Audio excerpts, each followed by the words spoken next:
Chairman, and thank you, Dr. Gupta, for being here. Quick first question. Is it the policy of the ONDCP and the Biden administration to assist the Mexican cartels to traffic fentanyl into the United States? Absolutely not. So you try to stop fentanyl from coming into the United States, right? Correct.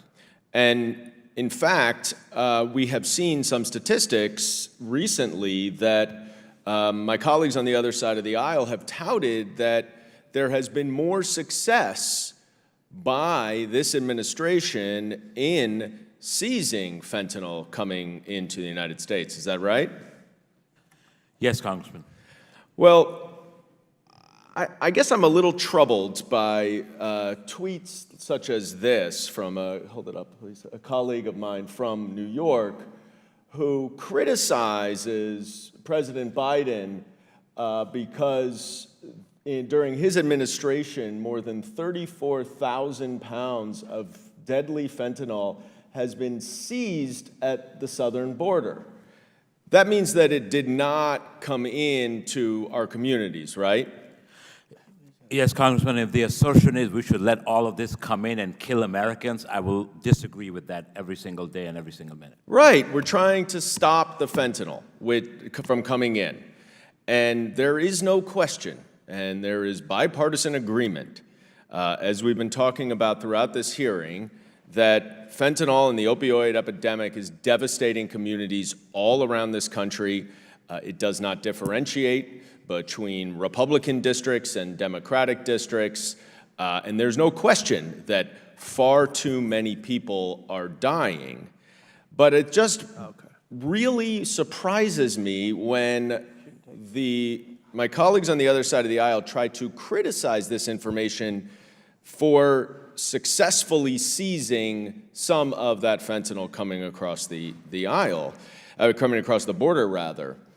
And I go back to what my distinguished colleague from Arizona, Mr. Biggs, had said earlier, that he supports trying to curtail the exportation of American-manufactured weapons of war to the Mexican cartels. There's been a lot of talk on the other side of the aisle that the Mexican cartels fully control the fentanyl trade, and of course they only are able to do that because of their possession of weapons of war. So I do hope they will come around as well to support bipartisan legislation to eliminate immunity for American gun manufacturers who are knowingly exporting guns. I didn't hear him say that. I would like to turn my focus a little bit to the work that we are doing with foreign partners to address the issues of the fentanyl trafficking coming across the border. There's been some talk of China and India and some of the component parts of certainly of fentanyl and synthetic drugs being provided by them.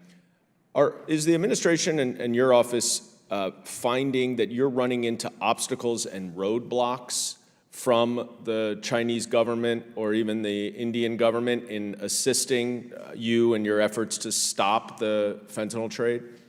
Thank you, Congressman. When we look at foreign nations, we look at the willingness and the capacity to take action to prevent diversion of these chemicals, precursor chemicals. With India, we're finding more willingness and a lot of capacity. PRC has the capacity, but has demonstrated absolutely no willingness to cooperate. So in many respects, they are tacitly facilitating this devastating drug trade. Is that accurate? But certainly they're not engaged, and they don't seem to be interested in becoming a global leader on this issue. And what, from your vantage point, has the United States done, has this administration done, and should do in the future to combat the control and power of the Mexican drug cartels? I think it's important to have a strong and stable partner on the south of our border.